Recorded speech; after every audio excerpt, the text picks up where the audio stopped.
here we are on our way on our way to Yakima to McKinley Elementary School to teach some second graders about Halloween. About the First Amendment and how they have the right to celebrate Halloween or not, and we ourselves are exercising our First Amendment by telling them about Halloween. Woo!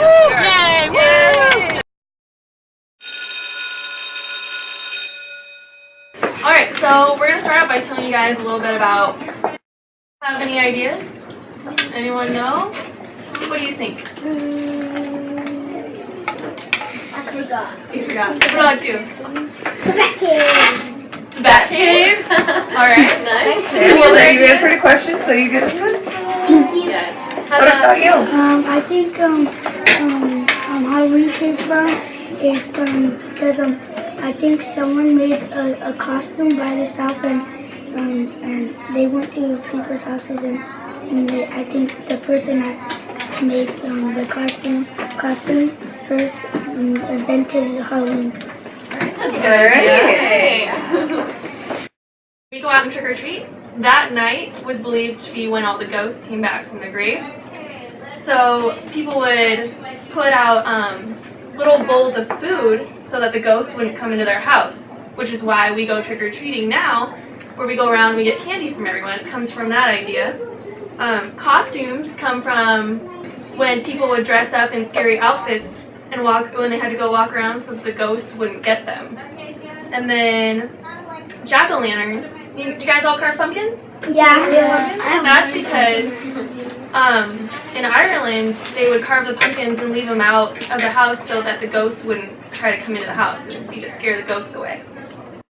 For fun, we all dress up and go trick-or-treating, but there are many countries around the world that also like to celebrate Halloween a little bit differently.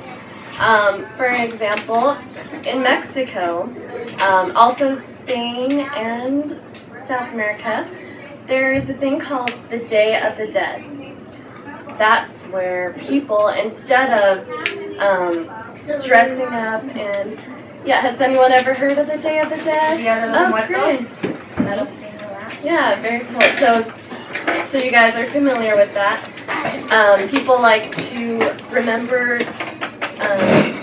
families that have loved ones and friends, families that have passed away, and that's where they like to go to the graves and leave flowers and honor the dead. But there's also a big festival. People like to dress up and walk around the streets with fireworks and have big fests or big feasts. And Amendment is from a form written for the U.S. Constitution, United States Constitution, which enables you or which allows you to do things of your choice. So you have the freedom to celebrate Halloween, and you also have the freedom to not celebrate Halloween. The same thing goes for you have the right to dress up on Halloween, and vice versa. So that's what we're here to teach you about, is that you have the right, no matter what religion, I mean, if you don't celebrate it, you have the right to celebrate it as well.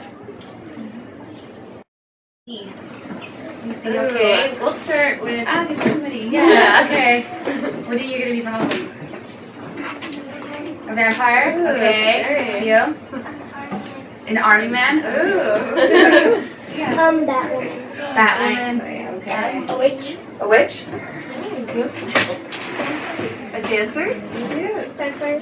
Fighter. Okay, very good. Two vampires. Pretend. What about Aww. this young man right over here?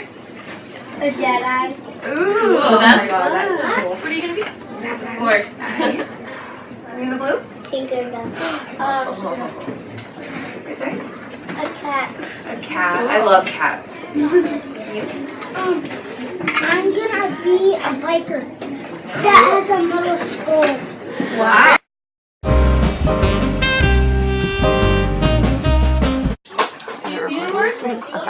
So can you tell me what the First Amendment is? What it means to you? It means that you could dress up for Halloween or not dress up for Halloween. You could be yourself, or you could dress up for Halloween and you could ask your mom and dad if they could go with you so you could go trick or treating. And it's your freedom to. It's your freedom to.